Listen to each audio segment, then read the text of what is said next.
यह कहानी है भारत के महान योद्धा राजा पृथ्वीराज चौहान की। उनकी वीरता और निडरता की कहानियां आज भी हर किसी के दिल में है, लेकिन उनके जीवन की एक ऐसी कहानी भी है जिसे शायद बहुत कम लोग जानते हैं। यह कहानी है पृथ्वीराज चौहान की अंतिम लड़ाई की, जिसमें न केवल साहस और युद्ध कौशल था, बल्कि रोमांच, धोखा और भावनाओं का अद्भुत संगम भी था। शुरुआत। पृथ्वीराज चौहान अजमेर और दिल्ली के सम्राट अपनी तलवार और वीरता के लिए जाने जाते थे। उनके शासनकाल में दिल्ली एक महाशक्ति बन चुकी थी, लेकिन उनकी सबसे बड़ी चुनौती थी मोहम्मद गौरी, जो भारत को जीतने के सपने देख रहा था। दोनों के बीच अनेक लड़ाइयां हुई, जिनमें से सबसे प्रसिद्ध तराइन की दूसरी लड़ाई थी। इस युद्ध में पृथ्वीराज चौहान ने अपनी वीरता से गौरी को पराजित कर दिया था, लेकिन यह जीत स्थायी नहीं रही। गौरी ने प्रतिशोध की योजना बनाई और अपनी हार को भुलाने की बजाय उसने एक गहरी साजिश रची। विश्वासघात की शुरुआत। गौरी जानता था कि पृथ्वीराज चौहान को सीधा हराना असंभव था, इसलिए उसने धोखे से जीतने की योजना बनाई। उसने एक गुप्त दूत पृथ्वीराज के दरबार में भेजा। यह दूत एक मित्र के रूप में आया और धीरे धीरे पृथ्वीराज के सेनापतियों और दरबारियों के बीच अपनी जगह बनाई। गौरी की साजिश का असली उद्देश्य था पृथ्वीराज को उसके अपने लोगों के खिलाफ कर देना। उसने पृथ्वीराज के कुछ निकटतम सलाहकारों को धन और सत्ता का लालच देकर अपनी ओर कर लिया। धीरे धीरे पृथ्वीराज का साम्राज्य अंदर से कमजोर होता चला गया और उसे इसका जरा भी आभास नहीं था। पहला मोड़, युद्ध की घोषणा। कुछ समय बाद गौरी ने पृथ्वीराज चौहान के खिलाफ एक और युद्ध की घोषणा की। यह युद्ध इतिहास में निर्णायक होने वाला था। पृथ्वीराज ने अपनी सेना को तैयार किया और युद्ध के मैदान में कदम रखा। उन्हें विश्वास था कि इस बार भी वह गौरी को उसी तरह हराएंगे जैसे पहले किया था, लेकिन इस बार कुछ अलग था। पृथ्वीराज को यह एहसास नहीं था कि उनके अपने लोग ही अब उनके खिलाफ थे। गौरी की साजिश ने उनके साम्राज्य को अंदर से तोड़ दिया था। युद्ध की तैयारियों में कुछ गलतियां होने लगी, जिनका पृथ्वीराज को अंदेशा हो चुका था। दूसरा मोड़, धोखे का पर्दाफाश। जैसे जैसे युद्ध नजदीक आता गया, पृथ्वीराज को कई चीजों में गड़बड़ का एहसास होने लगा।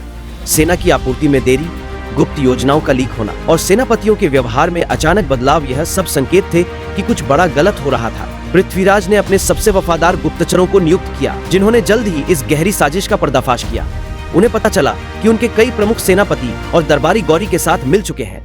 यह खबर सुनते ही पृथ्वीराज के दिल में आग लग गई। वह जानता था कि अब उसे न केवल बाहरी दुश्मन से, बल्कि अपने ही लोगों से भी लड़ना होगा।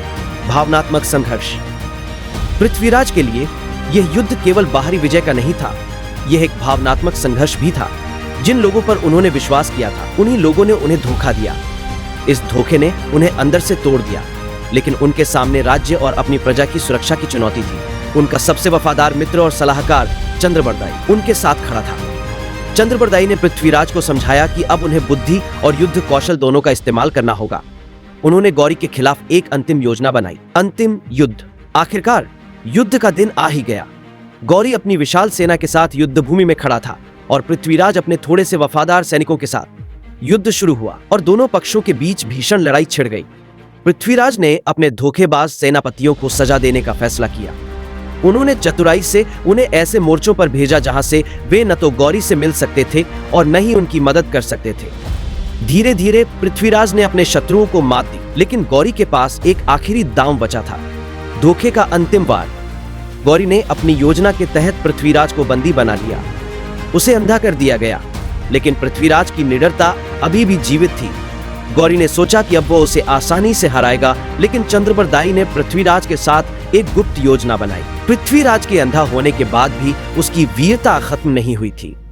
चंद्रबरदाई ने पृथ्वीराज की आंखों के बिना भी उसे युद्ध जीतने का तरीका सिखा दिया था। उन्होंने पृथ्वीराज से कहा कि वह गौरी के सामने उसके आखिरी निशाने पर तीर चलाए।